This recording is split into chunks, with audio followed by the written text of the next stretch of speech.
on these reforms that we have suggested here. As soon as these reforms are ready, we plan to have a roadshow. And we will use this roadshow to get public feedback on the recommendations, because we feel these recommendations are coming from the people to our politicians. Because if you're expecting the politicians to self-regulate themselves, I don't think it's going to work.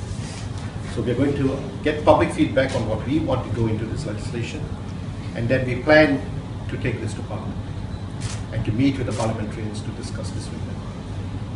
Our strength, we feel, will be that we have the endorsement of so many NGOs behind us. Our strength will be, I feel, when we go for the roadshow, I expect to see a lot of support for this endeavor.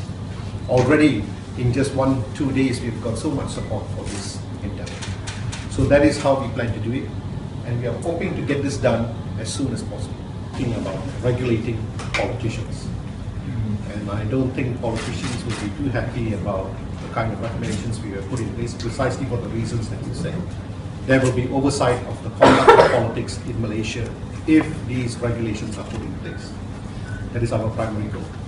I'd like to add that if you read the recommendations carefully, we are not just talking about legislative reforms, we are also talking about institutional reforms. It is one thing to have the legislation in place, but we must also have independent oversight agencies. And here, that's why we are calling for reform of the EC, which is extremely important, and we are also calling for the independence of the MECC. So these two things must go hand in hand. We just can't have a legislation there without institutional reforms. It's not going to work.